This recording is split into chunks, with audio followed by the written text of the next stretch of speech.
Video number 135। चला तो सुरू करूया आणि बघूया काय विषय। आजचा व्हिडिओ मित्रांनो, व्हिडिओचं शीर्षक आहे तरुण पिढी पुढे कृत्रिम बुद्धिमत्ता आणि मशीन लर्निंगचे आव्हान। काय ते बघूया आपण। ग्रेट लर्निंगच्या पाहणीतून समोर आलेली माहिती ही दोन कौशल्ये शिकण्याची सर्वांची इच्छा। काय ते बघूया। सध्याच्या काळात वाढत असलेले कृत्रिम बुद्धिमत्ता मशीन लर्निंगचे महत्त्व पाहता त्यात कौशल्ये मिळविण्याशिवाय पर्याय नाही। आर्थिक वर्ष 2025 मध्ये तसे करण्याचा तरुण पिढीचा निश्चय असल्याचे सर्वेक्षणातून समोर आले आहे। काय सविस्तर माहिती बघूया। तंत्रज्ञानाचा अफाट वेग आणि त्यात सातत्याने होत असलेले बदल हे या काळाचे वैशिष्ट्य म्हणावे लागेल।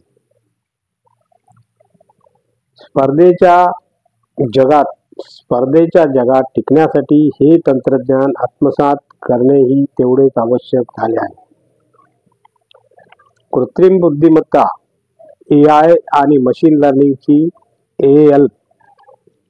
ML सध्या चलती असून भविष्यातही ती कायम राहणार यात शंका नाही। तंत्रज्ञानात कुशल असलेल्या नवीन पिढीला याची जाणीव असून आर्थिक वर्ष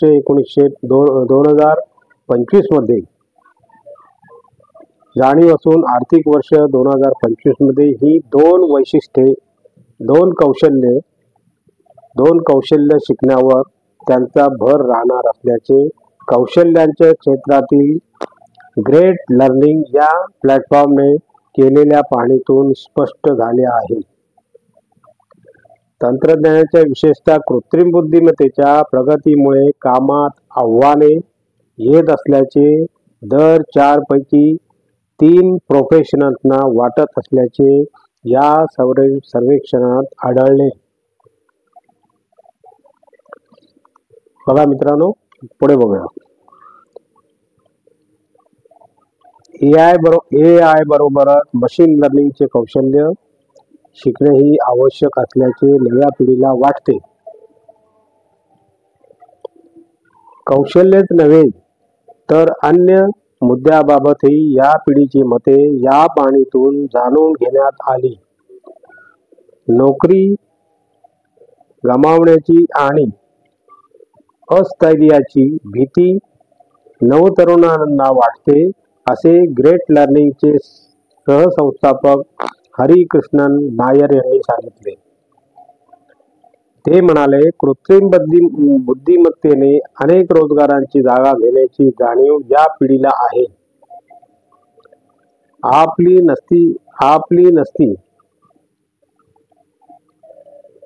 आपली नसती तरी अन्य कोणाची तरी नोकरी या तंत्रज्ञानामुळे धोक्यात आल्याचे त्यांना माहीत असल्याने आपली नोकरी कायम ठेवण्यासाठी त्यांना कृत्रिम बुद्धिमत्तेचे तंत्रज्ञान शिकण्याची गरज वाटते।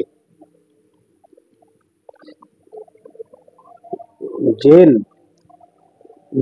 AI मुळे कमी काळात जास्त फायदा होत असल्याने IT सेवा, सल्लागार कंपन्या आणि ग्लोबल कॅपेबिलिटी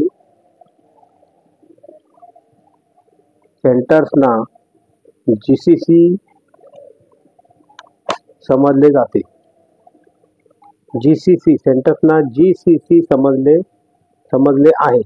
कृत्रिम बुद्धिमत्तेमुळे मिळणारी जास्त उत्पादकता लक्षात घेऊन सध्याच्या काळात काही नियोजने प्रत्येक प्रोजेक्टरसाठी फुल टाइम इक्विव्हॅलेंट्सना FTE प्राधान्य देत असल्याचे ते म्हणाले। स्पर्धेत टिकण्यासाठी कौशल्य विकास आवश्यक असल्याने कंपन्याही त्याला प्राधान्य देऊ लागल्या आहेत। पूर्वी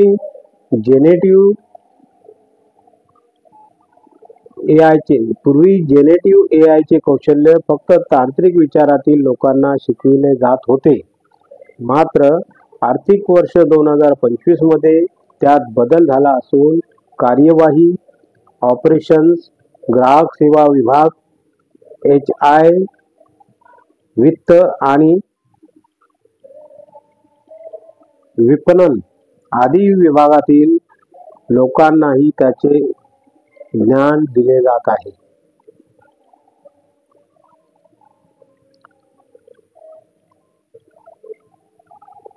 दिले जात असल्याची माहिती नायर यांनी दिली. जेन AI चे तंत्रज्ञान अधिक व्यापक होत असल्याने येत्या काही काळात त्यांच्या वापराची माहिती सर्वांना होईल. AI आणि मशीन लर्निंगची कौशल्ये आगामी काळात महत्त्वाची ठरतील.